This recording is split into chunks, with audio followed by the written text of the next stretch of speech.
What's happening, YouTube? Cande back with another how-to video coming to you straight from quarantine, and today we're replacing the alternator on my Miata. Yo, what's up guys? Cande from the future.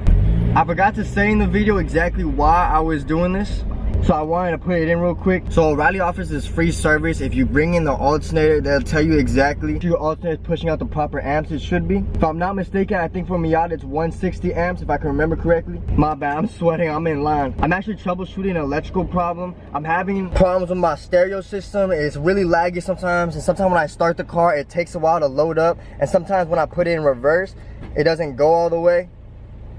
I mean, it doesn't go as fast.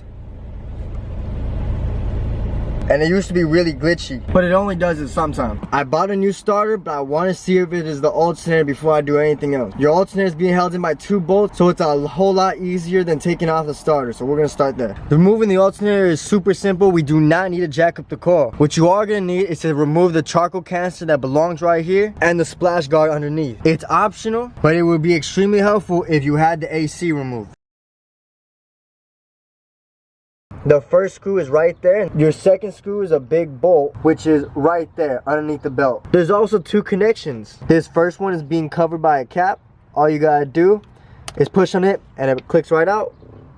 Then we can see the 10mm nut holding in that wire. Lastly, we have this wire harness that needs to be unplugged. This is everything I use to take off and replace the alternator. I have a 12mm ratcheting wrench, 14mm ratcheting wrench, a small breaker bar, a ratchet, a 10, 12, and 14mm socket. Let's start with the wiring. But first, we're gonna start by removing the negative cable on the battery. Good.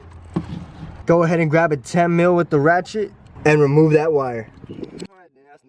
After you remove that nut, that wire should come right out. Okay, I just popped it out. It looks to have these 3 tabs. I don't really know the right way to take it out. I just kept wiggling and it finally clicked out. But okay, on to the next harness. And that one's just a press and pull. So we're gonna go right down the top where you see my thumb is. Push down and pull out.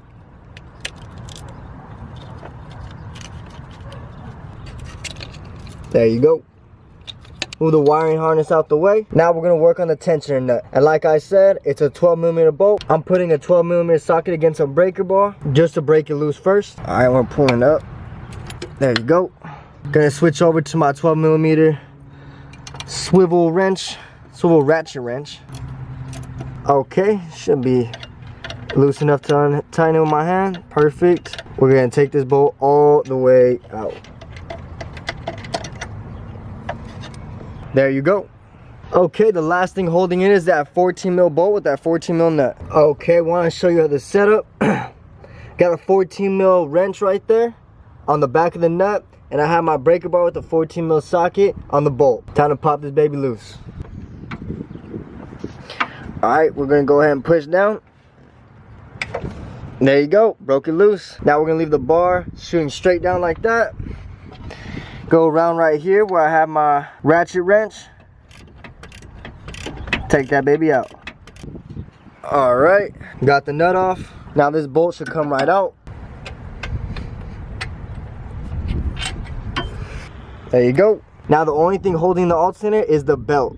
So be careful and wiggle it out gently. But make sure you always have a firm grip on it. I literally just said it and then I did it. The only thing that's holding the alternator was the belt. And as soon as I slipped the belt off, what happened? It fell and it broke something down here. Hopefully it's not too big of a deal. Nevertheless, we got it out without jacking up the car. Time to take it to O'Reilly's and get it tested. I just came back from O'Reilly's, alternator tested to be good. There you go, baby, now let me down. So whether you took the alternator out just to test it or replace it, we're gonna go ahead with the reinstallation process. And it's a little bit different from how we took it out. We're gonna start with the 14mm bolt to hold it in place. We're gonna put the nut on the back, but we're not gonna tighten it, it's just to hold it in place. Then we're gonna screw in the tensioner, not tight. Then we're gonna put on the belt, then adjust the tensioner, then tighten everything down, and then put our wiring back to the alternator, then finishing off with reconnecting our battery. All right, let's do it.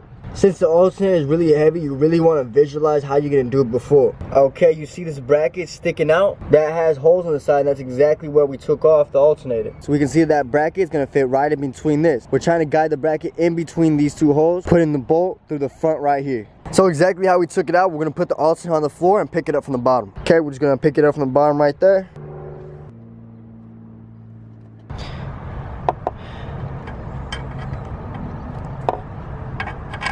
Alright, you can see right there, we don't have exactly the alternator in place. That's me wiggling it.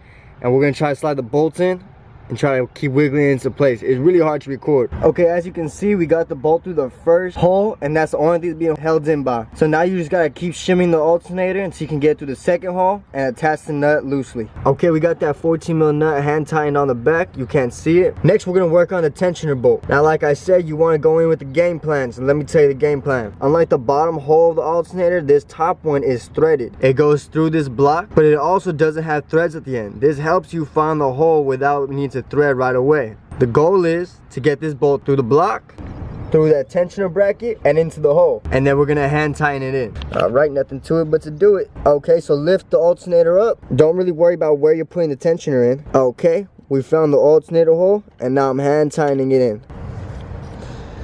There you go, nice and simple. Okay, next you wanna get the belt around the alternator pulley. And this can be done by pushing the alternator as far back as possible and grabbing the belt and slipping it over. Alright, now we in the end game. Now all that's left to do is pull this alternator as far back as possible until the belt is nice and tight, and then tighten down the tensioner bolt. Okay, how I'm gonna do this is I'm gonna put the 12mm wrench on it, just like that, and pull the alternator at the same time as you're tightening. Another tip, go ahead and while you're pulling the alternator forward, stick your hand around down here and go ahead and just push on the belt. That way you know the exact amount of force you need to be pulling while you're tightening. Okay, got the wrench on there. You can't see it, but my left hand is on the actual alternator pulley pushing towards me, and we're just gonna go ahead and tighten it down. Remember to keep as much pressure as you can when you're pulling. That way you know that alternator is nice and tight. There you go. Once you feel it start getting snug, you can release pressure and work on getting this nice and tight. Remember, you don't want to put it too tight. Reason why, these are aluminum and you're screwing into the alternator. So if you strip the alternator, you're gonna need a brand new one. Okay, next we're gonna tighten down those 14mm bolt and nut that's on the bottom of the alternator. Okay, we're gonna be using the same method to tighten those 14 as before. The method I like to use is start with the ratcheting wrench to tighten up that nut while holding the breaker bar still, and as soon as you get it snug, then start turning with the breaker bar to get it real tight. After you got those bolts tightened down, go ahead and grab your harness. We're gonna put the electrical harness in first. That goes to that outlet right there. Push it into here, click. There you go. Then for this one, open up the lid, and you're gonna wanna fit it onto that stud. Remember, we have these 3 prongs in the back, so it should click in. There you go. Grab the 10mm nut that you took off of it, screw that in. Go ahead and tighten it down. There you go. Alright. Close the door. Boop. And reconnect your battery.